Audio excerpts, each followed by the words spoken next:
The light you carry. Brothers and sisters, today we are not here to discover something new. We are here to remember something eternal. Not a new gospel, not a new doctrine, but a way of walking, a way of living, a way of carrying what has already been given to us through Christ. This is the way of quiet light. And through what has taken shape in the keeper's lantern, we are beginning to see it more clearly. The light is not something we visit. It is something we carry. It is not limited to certain places or moments or people. It is given, and once received, it remains. Jesus said, "I am the light of the world. Whoever follows me will not walk in darkness, but will have the light of life." So this path is not about chasing light. It is about learning to live as those who already have it. And if we are honest, the world does not make that easy. We are surrounded by noise, voices telling us what to fear, what to believe, how to react, and how to feel. And in the middle of all that noise, it becomes easy to lose awareness of the light within us. But Scripture gives us a picture. Elijah stood at the mouth of a cave, waiting for God. A mighty wind tore through the mountains, but God was not in the wind. An earthquake shook the ground, but God was not in the earthquake. A fire roared before him, but God was not in the fire. And then came the whisper, a still, quiet voice. And that is where God was. The way of quiet light teaches us something simple, but not easy. God does not compete with noise. He waits for stillness. Stillness is not weakness. Stillness is not emptiness. It is the place where we begin to notice what has been there all along. To walk in the quiet light is to become still enough to hear, still enough to notice, still enough to remember that God has not left us. And then there is the matter of our emotions, because we live in a world that tells us either to suppress them or to be ruled by them. But Christ did neither. He wept. He felt compassion. He felt anger. He felt anguish. Yet emotion never led him. He remained anchored in the Father. And that matters for us, because emotion is not the enemy, but it is not the authority. Fear may rise, anger may come, grief may settle in the heart in ways that feel heavy, but even there, the light has not left us. Peace is not the absence of emotion, it is the presence of Christ within it. The world teaches us to hide our weakness, to cover it, to deny it, to pretend we are stronger than we are. But Scripture tells us, "My grace is sufficient for you, for my strength is made perfect in weakness." And that means the moment we stop pretending may be the moment grace begins to move. The moment we say, "Lord, I cannot carry this alone," is often the moment we begin to understand we were never meant to. Weakness becomes a doorway, not for shame, but for grace. Not for breaking, but for being held together. And then we look at the world around us, and it often feels unsettled.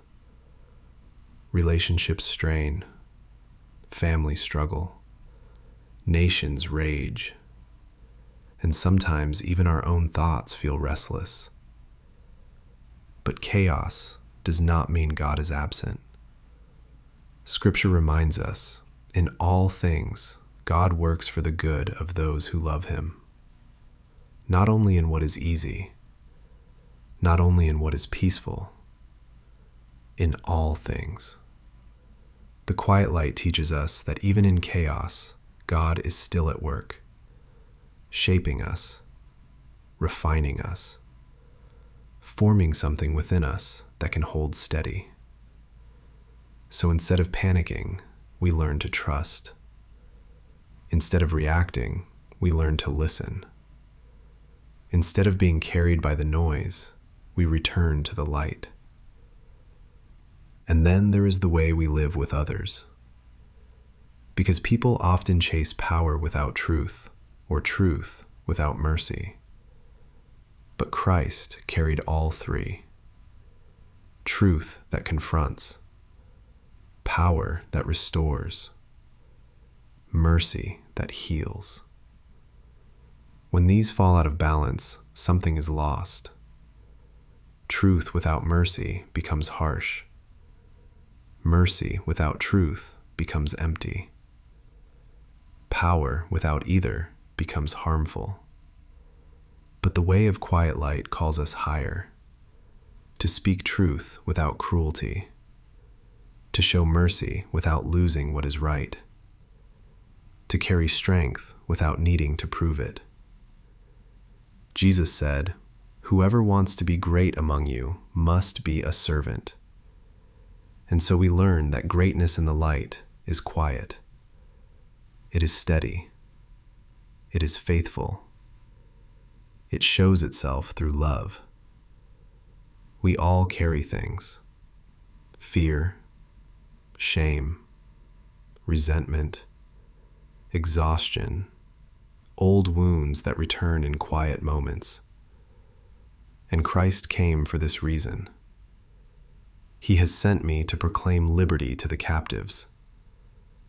But that freedom does not always arrive in dramatic ways.